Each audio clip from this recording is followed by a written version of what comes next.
이제 말씀 보겠습니다. 에베소 4장 1절 이하의 말씀으로 우리 부르심에 합당한 삶이라는 제목으로 은혜를 나누고자 합니다.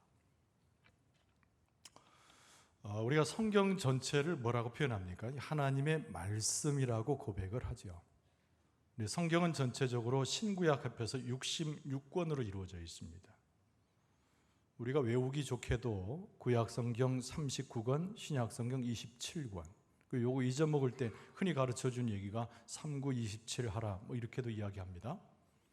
근데 각 권마다 이 기록한 사람, 하나님의 성령을 따라서 기록했지만 각 권의 특징이 있어요. 또 그 각 권이 연결될 때마다 하나의 은혜의 깊이, 하나님의 역사를 더 뚜렷하게 보여주는 특징을 갖습니다.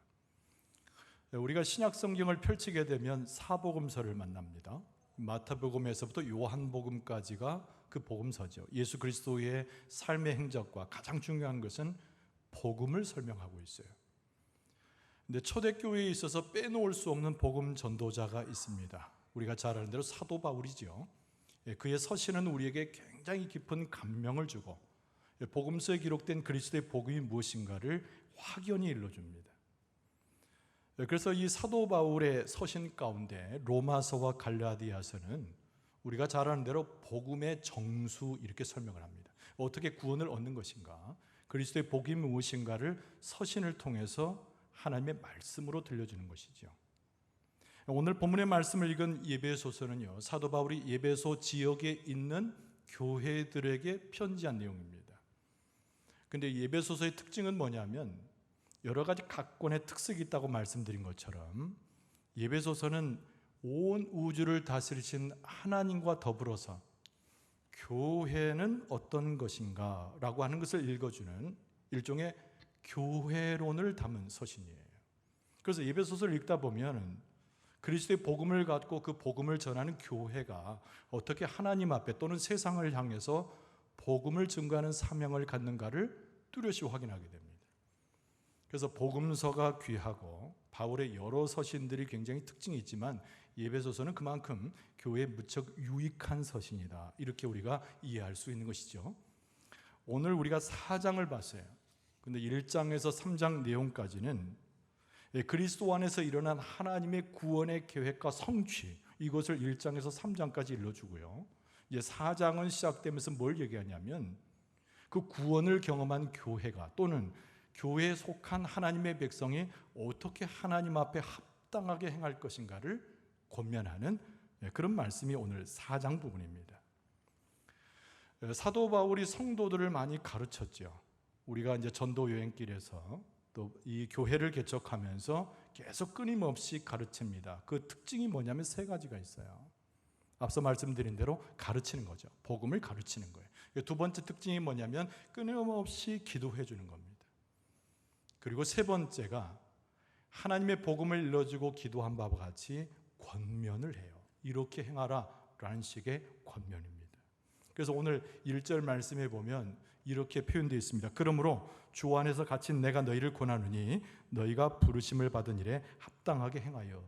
권하노니 라는 말이 중간에 들어가 있습니다. 권면하는 거죠. 자기의 처지가 어떠하든지 이 복음을 전하고자 했던 사도 바울의 심정으로 교회에, 그러니까 믿지 않는 사람들이 아니고 교회의 일원이 된 하나님의 백성들, 그리스도의 십자가로 구원받은 자들에게 권면하는 말씀이 오늘 본문의 말씀입니다. 사도 바울은 두 가지 것을 이야기합니다. 오늘 본문의 말씀을 여러분들이 집에 가서 한번 더 읽기를 바라는데, 첫째는 하나님의 부르심, 그리고 또 하나는 그 부르심에 합당한 삶, 이렇게 두 가지의 의미를 함축하고 있습니다. 그래서 사도 바울은 권면하기를 너가 부름 받았느냐, 그리스도의 이름으로 부름 받았느냐, 그럼 그 부름에 합당하게 생활해야 되지 않겠냐. 그래서 두 가지를 이야기해요. 여러분, 첫 번째는 우리는 다 하나님 앞에서 그리스도 이름으로 부름받은 존재이다. 지금 현재 이 서신은 아까 말씀드린 대로 에베소 교회, 에베소 지역에 있는 교회들, 성도들에게 한 얘기예요. 너희들은 다 하나님의 부르심을 받았다. 이게 첫 번째 사도 바울이 전해주고 있는 겁니다. 오늘 우리가 이렇게 예배하는 것도 하나님께서 우리를 불러주시는 증거의 한 표로 예배하고 있는 거예요. 따라서 해봅시다. 우리는 하나님께 한 사람도 빠짐없이 부르심을 받았습니다. 그렇죠. 부르심을 받았다는 거예요. 여러분 창세기 12장 오전 중에도 아브라함의 경우를 들어서 말씀을 확인한 적이 있습니다만은 하나님께서 아브라함을 만나실 때, 아브라함을 처음으로 대면하실 때 부르셨어요. 그 특징이 있습니다. 부르셨어요. 아브라함을 부르셨다는 거죠. 갈대아 우르라고 하는 아주 외진 곳에, 그러면서 세상 사람들이 만끽하며 삶을 살아가는 한 장소에서 하나님이 아브라함을 택하여서 부르신 거예요. 그래서 아브라함을 부르셔서 뭐라고 명령하십니까? 내가 내게 지시할 땅으로 가라. 명령을 주시죠. 부르신 거예요. 아브라함하고 부르신 거예요. 그래서 새롭게 성도로서 교회, 아브라함을 세우셨던 하나님께서, 불러 세우셨던 하나님께서 교회의 시대를 열어갈 때 여러분 성도를 부르신다는 거죠.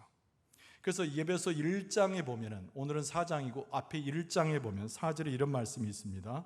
곧 창세전에 그리스도 안에서 우리를 택하사 우리로 사랑 안에서 그 앞에 거룩하고 흠이 없게 하시려고 부르셨다는 거죠. 근데 우리의 부르심의 역사는 그냥 막연하게 그냥 우연히 오고 가다가 예수 그리스도를 믿고 우연히 오고 가다가 하나님과 관계가 이렇게 잘 해결되고 그런 것이 아닙니다. 1장 4절에 나온 대로 창세전에 하나님이 세상을 시작하시기 전에, 하나님께서 세상에 시작의 은혜를 주시기 전에 이미 오래전부터, 우리가 알 수 없는 영원 전부터 우리를 택하시고 오늘날 우리를 사용하시기 위해서 불러주셨다는 거예요. 할렐루야. 여러분, 그것을 믿는 자들이 믿음을 생활하는 거고 교회의 이론이 되는 겁니다.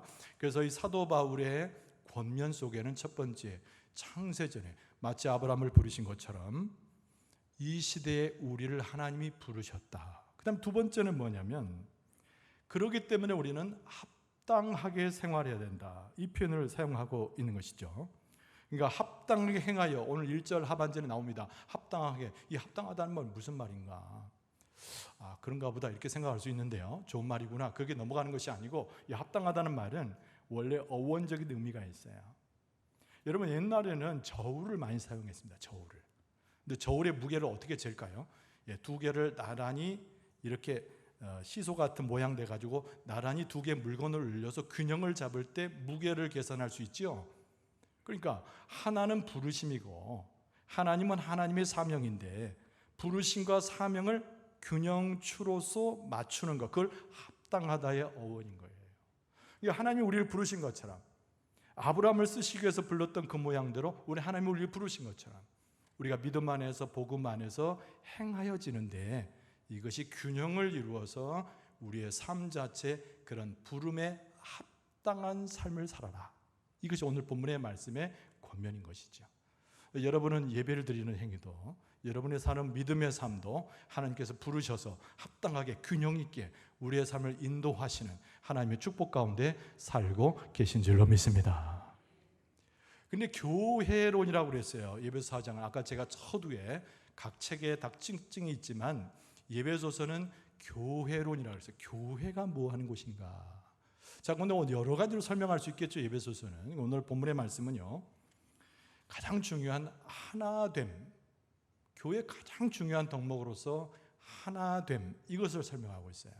자, 좀 따라서 하시게 해서 죄송합니다. 따라서, 교회는 부르심에 따라 합당하게 행하되, 그 다음에 중요합니다. 하나가 되어야 합니다. 그렇죠.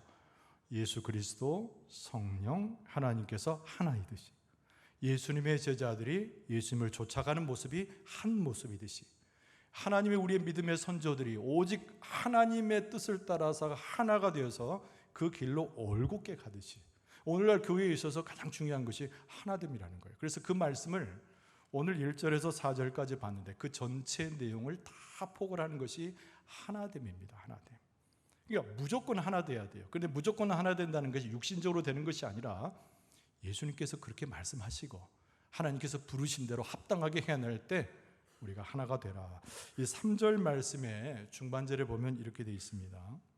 성령이 하나 되게 하신 것을 힘써 지키라 그랬어요. 여러분, 성령은 어떤 분이에요? 원래 창조 사역에 참여하셨던 삼위일체의 한 분이시지만 교회의 시대가 열렸을 때 예수 그리스도께서 승천하시기 전에 내 뒤에 너희들 가운데 보혜사, 누가 오신다? 성령이 오신다. 약속하신 바 교회에 임한 하나님의 능력, 권세의 상징이 성령 아닙니까? 그 말씀이 여기에 언급되고 있는 거예요.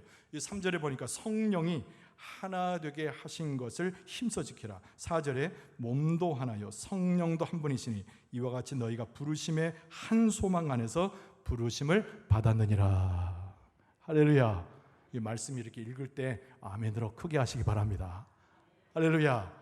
그러니까 이 말씀을 딱 먹어야 돼. 이 말씀이 새겨져야 되고 말씀 가운데 우리가 든든히 서야 됩니다. 자, 중요한 건 3절에 뭐라고 했다고요? 성령이 하나가 되게 하신 것을 너희들이 다 힘써 지키는 거. 이게 합당하게 행하는 거라는 거예요. 몸도 하나고 성령도 한 분이시니 이와 같이 너희가 부르심의 한 소망 안에서 부르심을 받았느니라. 한 번 더 읽어드렸습니다. 자, 하나님의 백성은 한 백성이에요. 여러분, 여러 백성일 수 없습니다. 하나님이 여러 민족을 거느리셨다는 게 성경에 쓰여 있지 않아요. 하나님께서 여러 사람을 불러도 하나가 되게 하셨다는 말씀은 있어도 각국에 흩어진 열방 중에 사람들이 민족과 인종과 국적을 다 달리하고 하나로 모으셨다는 얘기는 성경에 많이 나오지만 이 갈래 저 갈래 서로 모르는 상황 가운데서 움직이셨다는 기록은 나오지 않아요. 그러니까 하나님의 백성이라고 한다면 하나님 안에서 하나를 이루는 백성이다. 이렇게 우리가 기억할 필요가 있습니다. 그래서 우리는 한 하나님의 하나의 백성으로 이루었기 때문에 무엇을 이룬다? 하나를 이룰 수 있어야 된다. 여러분, 오늘 본문의 말씀이 신약 성경 아닙니까? 예수님께서 오셔서 하셨던 복음의 말씀을 사도 바울이 선포하면서 교회에 권면하는 것이라고 그랬어요. 그런데 무엇을 전제로 합니까? 왜 하나됨이란 말이 계속 강조되고 있는가? 그 이전에 하나됨에 불가능한 상황이 있었다는 것을 전제로 하고 있는 거죠. 여러분, 이스라엘 백성들은 항상 그 생각합니다. 우리는 하나다. 근데 섞일 수 없는 이방인들을 항상 떠올립니다. 하나님의 율법도 없고 제사도 지내지 않고 어릴 때 할례 받지 않은 저 개와 같은 이방인들 상대할 수 없다. 그래서 예수 그리스도를 믿고 교회의 시대가 시작됐음에도 불구하고 여전히 이스라엘 백성을 고집하는 사람들하고 세상 가운데 이방인 된 사람과의 갈등이 계속 일어나는 거예요.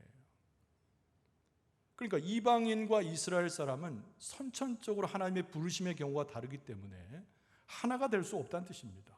그래서 평화가 없어요. 항상 분란이 일어나고, 그리고 스스로 자기 자신이 하나님의 총회를 입는다고 착각을 해가지고 서로 분란을 연속으로 일으켰던 것이죠. 그 가운데 사도 바울이 권면하고 있습니다. 성령도 하나고 그리스도께서 하나 되게 하심이고 하나님은 한 백성으로 부르셨기 때문에 우리는 무조건 하나가 되어야 한다. 그래서 이 둘의 평화를 이야기하면서 하나님 안에서의 하나됨을 실천할 것을 요청하고 있는 것이죠. 여러분, 하나님께서 둘로 나뉘어졌던 하나님의 영역과 우리의 영역도 하나가 되게 하셨는데 우리는 서로 얼굴과 얼굴을 함께하는 이 공동체 속에서 성령의 하나 되심 역사를 통하여 하나가 될 줄로 믿습니다. 우리는 하나예요. 항상 마음 가운데 어찌됐건 우리는 하나예요. 무엇 때문에? 단순하게 단합하자는 것이 아닙니다. 어디 가서 밥 먹고 어디 가서 이상한 거 마시고 자기들이 단합대회를 하려서 단합해지는 것이 아니라 성령의 하나 되심을 따라 그리스도의 십자가로 하나가 돼야 돼요. 그래서 에베소 2장 부분에 보면은 사도 바울이 거기서 뭐라고 얘기했냐면 2장 14절에 그는 우리의 화평이신지라 둘로 하나를 만드사 원수된 것 곧 중간에 막힌 담을 자기 육체로 허셨다라고 쓰고 있는 거죠. 예수 그리스도께서 이 땅에 오셔가지고 십자가를 지신 그 놀라운 은혜의 그 역사는 다른 것이 아니라 우리를 화평케 하시고 둘을 하나로 만들고 심지어는 원수된 것까지도 그 막힌 담을 헐어서 하나가 되게 하셨다. 할렐루야. 할렐루야. 그것이 교회고 그것이 그리스도의 복음을 증거하는 부르심을 받은 사람의 사명인 것이고 그것이 우리의 얼굴이고 우리의 품성인 줄로 믿습니다. 여러분들의 모습 여기서 이렇게 보면 너무나 아름다워요. 너무나 복되고 여러분들의 모습을 보면 흐뭇하고 너무나 기뻐요. 하나님께서 저의 마음의 이상으로 여러분과 저를 바라보고 계시는 줄로 믿습니다. 이 얼굴이 사람을 편가르거나 누구에게는 밝은 모습이로 돼, 누구는 어두운 모습이고 누구는 환영하는 모습으로 돼, 어떤 사람은 배척하고 있을 수가 없는 거예요. 교회 안에서는 자기 출신 성분이나 지위의 높고 낮음이나 세상 속에서 부유함과 그렇지 않은 것과 전혀 상관이 없이 하나님의 공동체인, 그리스도의 공동체인 교회 안에 들어와서는 하나님의 얼굴을 대하듯이 성도를 대하고 예수께서 우리를 대하셨듯이 귀한 사랑의 성품을 드러내는 것이 교회라는 거예요. 하나님께서 우리 교회를 그런 교회로 세워주실 줄로 믿습니다. 우리가 그리스도인 그러잖아요. 옛날에는 우리는 그리스도인이라 이름을 할 수 없어요. 이 그리스도인이라는 뜻이 무엇입니까? 그리스도를 쫓아가는 거예요. 그리스도의 성품을 닮아가는 사람이에요. 나도 십자가를 지고 예수님을 따라가는 사람이 그리스도인이에요. 과거에는 내 중심으로 살았습니다. 과거엔 내가 원하는 대로 살았습니다. 내 욕심대로 내가 원하는 것들만 짊어지고 살았습니다. 그런데 예수 그리스도를 통해서 우리는 어떤 사람이 되었어요? 새 사람이 되었잖아요. 여러분, 새 사람의 특징은 다른 것이 아니에요. 화목을 이루고 평화를 가져오고 하나가 되게 하고 그리스도의 품성으로 대하고 하나님의 축복을 노래하고 하나님께 사랑을 나누고 서로 축복해주고 은혜를 나누는 백성이 새 사람이고 그리스도인이고 하나님의 백성인 줄로 믿습니다. 할렐루야. 마음 같아서는 막 인사하고 껴안고 싶지만 조금 자제하지요. 여러분, 우리가 서로 얼굴을 볼 때마다 마음이 기쁘고, 요 마스크 이제 요 많이 벗으니까 표정이 다 보여서 너무 다양해요. 저는 특징이요, 마스크 쓰고 있으면 웃어도 눈이 잘 안 웃어가지고 저 최 목사 저 화났나? 이거 오해를 줍니다. 그래서 요즘 제가 연습 좀 했어요. 거울 보고 좀 웃는 모습 하려고 잘 안 됩니다. 혹시 제가 마스크 쓰고 안 웃는 것 같아도 웃고 있는 줄로 믿습니다. 인상은 타고났다고. 제 잘못이 아니에요. 여러분, 근데 중요한 것은 얼굴 모습이 아니라 우리의 마음이고 그리스도께서 주시는 성품이고 무엇보다도 하나님의 얼굴을 대할 때 하나님의 마음이 우리 안에 들어오게 되면 품어 안으시고 사랑하시고 함께 하셨던 것처럼 우리가 서로를 연결해주고 사랑으로 함께하게 될 줄로 믿습니다. 그래서 우리는 뭔가 모르는 하늘의 기쁨과 충만한 은혜가 있어가지고 나누면 나눌수록 더 깊어지고 넓어지는 그 하나님의 천국의 삶을 그때 살게 되는 거예요. 그래서 사도 바울이 에베소 교인들에게 권면합니다. 우리는 이방인 따로 우리가 유대인 따로 그렇게 모인 것이 아니라 우리는 열방과 민족을 다 초월해서 우리는 하나님의 사랑으로, 그리스도의 사랑으로 하나 된 존재 아니냐. 우리가 하나 될 때 이것이 참된 부르심에 합당한 하나님의 백성이 될 것이다. 그러면서 오늘 본문의 말씀은 친절하게, 아주 친절하게 이 하나됨에 대한 기준과 원리에 대해서 말씀 속에 계속 붙이고 있습니다. 두 번째가 하나됨이 5가지 기초석이 있다, 이렇게 얘기했습니다. 기초석, 기초가 있다는 거죠. 돌을 세우는 것처럼. 근데 이게 5가지가 아니고 한 2-3가지로 이렇게 연결되어서 볼 수 있습니다. 이 2절 말씀해 보면 모든 겸손과 온유로 하고 오래 참음으로 사랑 가운데서 서로 용납하고, 이 말씀입니다. 이게 지금 5개예요. 겸손, 온유, 오래 참음, 사랑, 용납 5개인데 이 5개가 다 분리된 것이 아니기 때문에 짝을 이루고 있습니다. 첫 번째 짝은 겸손과 온유가 하나예요. 두 번째는 오래 참음으로 뒤에 나오는 용납이에요. 그리고 세 번째가 사랑입니다. 이렇게 구분되어 있는 것이죠. 그러니까 이것을 이루라고 사도 바울이 권면을 하죠. 억지로 하지 말고 마음에 우러나오는 심정으로 이렇게 하라는 거예요. 겸손과 온유라고 그랬습니다. 겸손과 온유, 굉장히 중요합니다. 이 겸손과 온유, 겸손이 무엇일까요? 뭘 겸손이라 할까요? 여러분, 겉모습으로 드러난 모습을 가지고는 그 사람을 겸손하다 이렇게 이야기하기가 어렵습니다. 요새 이제 세상 사람들이 많이 하는 말로 진정성이란 말을 쓰는 걸 봤어요. 근데 어떤 분이 해석을 해줍니다. 진정성은 무엇인가? 진정성은 그 사람 마음에 들어가 보지 않았기 때문에 알 수 없고 그 사람이 어떻게 행동하는가를 보면 그 사람의 말의 진정성을 안다고 아주 잘 해석해 줬더라고요. 여러분, 겸손함도 바깥으로 외모로 말로서는 겸손한지 안 한지 잘 모릅니다. 행동을 보면 그 사람이 겸손한지 아닌지를 알 수 있게 되는 거죠. 여러분들은 어떻게 겸손하십니까? 대답도 없고 그저 미소만 딱 띄고. 겸손이라는 말을 행동으로 묘사하면 이런 겁니다. 어떤 자리가 3개가 있어요. 그러면 첫 번째 자리에는 당연히 예수님을 모시고, 두 번째 자리에는 나 아닌 다른 사람을 앉게 하고, 마지막 3번째 자리에 내가 앉는 것이 겸손인 거죠. 할렐루야. 자리만의 이야기가 아니겠죠. 양보할 수 있는 마음도, 배려하는 마음도, 함께하는 부드러운 마음도, 하나님의 축복의 마음도, 그 순서를 따라 행하는 모습 속에서 겸손이 드러나요. 예수님은 12제자의 발을 씻으신 분입니다. 요한복음 13장에 보면 유일하게 그 복음서에 나오는데 예수님은 왜 그렇게 하셨을까요? 방금 표현한 겸손을 행동으로 보여주시기 위해서 그러신 거죠. 근데 이 겸손과 같이 가는 것이 온유 아닙니까? 온유. 여러분, 온유는 부드럽단 말인데 사실은 사전적인 의미인 거고, 온유라고 하는 것은 하나님의 말씀을 받아서 행동으로 그 말씀이 표현된 상태를 온유라고 그러는 거예요. 이게 부드러워서 온유한 사람 이것이 아니고, 하나님의 말씀을 받아서 그 말씀이 바깥으로 표현된 상태가 온유입니다. 제일 칭찬 많이 받은 사람이 모세죠. 모세는 온유한 사람이라고 성경에 나와요. 근데 모세 이미지는 굉장히 거칩니다. 모세 이미지는 용맹한 장사 같아요. 근데 왜 모세를 온유한 사람이라고 했을까요? 그렇죠. 모세는 하나님의 말씀을 받아서 그 말씀에 순종해서 그 대단한 이스라엘 백성의 역사 가운데 그의 행동이 하나님의 말씀으로 드러났기 때문에 그런 거예요. 그래서 이 겸손과 이 온유라고 하는 것은 행동으로 표현되지는 그리스도의 성품이라는 관점에서 같은 것입니다.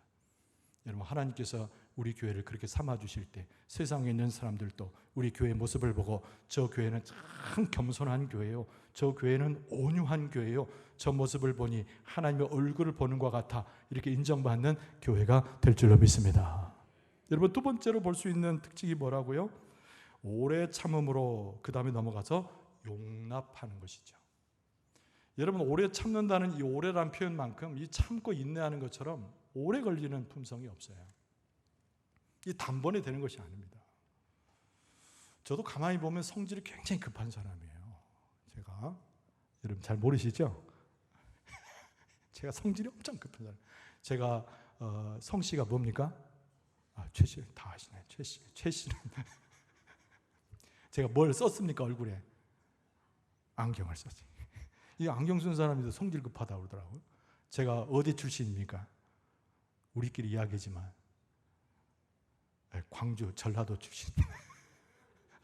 우리가 다 전라도 출신인데 제가 서울에 살 때 이 3가지가 제 단점이었습니다. 그러면서 끝까지 물어봐요. 혹시 옥리는 아닙니까? 다행히 이는 가지를 합니다. 근데 최씨에다가 안경 썼지. 그리고 우연히 말하다 보면 전라도 사람이지. 우리끼리 이야기하니까 별로 상처가 없지만 서울에 올라가면 괜히 내가 하나님께서 태어나게 하신 거를 내가 왜 그런 생각 여러 번 했습니다. 여러분, 성질 급하죠. 바깥으로 거칠게 보이죠. 제 눈이 좀 예쁜가요? 아니, 그냥 예쁘다고 좀 하시지 아니라고 그러는데 눈이 쫙 째져가지고 어쩔 수 없이 나 부모님 책임이에요. 근데 여러분, 이 사랑 오래 참는다는 것은요, 오래 참는다는 것은 성질 급하고 성질 내고 분노하는 것과 반대를 이야기합니다. 모세는 온유한 사람이었지만 모세에게 있어서 이 분노를 참지 못하는 부분에 있어서 하나님께 크게 책망받은 적이 있죠. 베드로도 마찬가지입니다. 그러니까 그들은 위대한 사람으로 믿음의 선조들이라고 우리가 고백하지만 그들도 우리와 똑같이 성품적으로 연약하고 삶에 굉장히 어려움이 있었다는 거예요. 근데 오늘 본문의 말씀 가운데 이 바울은 에베소에 있는 교인들에게 편지하고 권면하면서, 그렇죠? 권면하면서 뭐죠? 예수 그리스도께서 혹은 하나님께서 하셨던 그 성품만큼이나 오래 참으라는 거예요. 여러분, 이 오래 참는다는 것이 개인 성품으로 있을 때는 별로 그렇게 모릅니다. 저 사람은 성격이 원래 그래, 이렇게 넘어가면 되는데 공동체를 이루어갈 때는 오래 참는다, 그렇지 못한다가 굉장히 중요한 관건이 되는 거예요.